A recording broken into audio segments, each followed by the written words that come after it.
सच की आवाज लोगों तक पहुंचाने वाले पत्रकार ही उत्तर प्रदेश में सुरक्षित नहीं है, तो आप अंदाजा लगा सकते हैं कि यहां पर सच बोलने वालों का, सच लिखने वालों का और सच्चाई जनता के बीच में जो लोग लेके जा रहे हैं उनका क्या आलम है, क्या हाल है। तमाम घटनाएं हुई पिछले दिनों में, वो विकास दुबे से शुरू करके और विक्रम जोशी तक आती है। वो विक्रम त्यागी की घटना को भी हमें याद दिलाती है।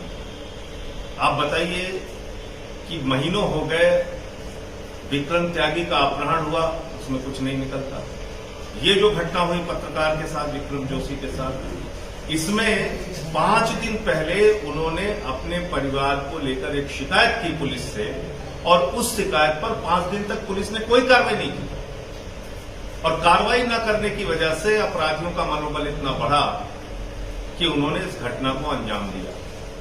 जब ये घटना हुई, अभी मैं यशोदा हॉस्पिटल में उनके परिवार के लोगों से मिलकर आ रहा हूं, क्योंकि उनकी गंभीर अवस्था है, वो तो आईसीयू में है विक्रम जी, इसलिए उनके परिवार के लोगों से मैं मिलकर आ रहा हूं। उनकी बहन जो है, उन्होंने बताया कि 2 घंटे पहले उन्होंने एसएचओ को सूचना दी कि कुछ संदिग्ध लोग मेरी घेराबंदी कर रहे हैं।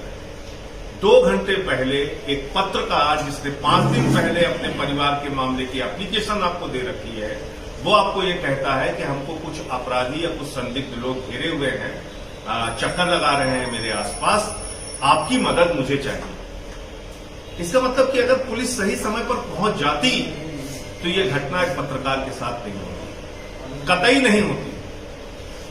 पता नहीं क्या हुआ है, क्या अपराधियों और पुलिस का गठजोड़ जिस तरीके से हम लोगों ने कानपुर में देखा, वही मामला तो यहां नहीं है।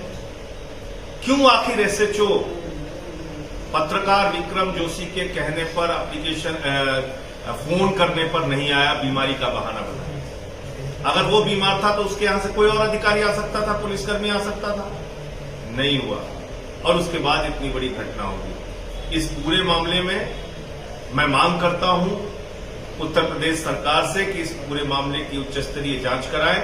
जो भी पुलिस के अधिकारी या पुलिस के कर्मचारी इसमें शामिल हैं, उनके खिलाफ सख्त से सख्त कार्रवाई होनी चाहिए।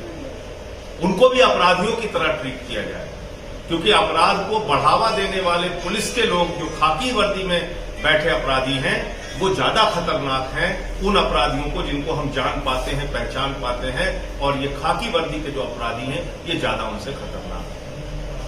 इसके अलावा इस पूरे मामले में अभी फिलहाल उनको बेहतरीन चिकित्सा सुविधा की आवश्यकता है, क्योंकि उनकी हालत गंभीर है।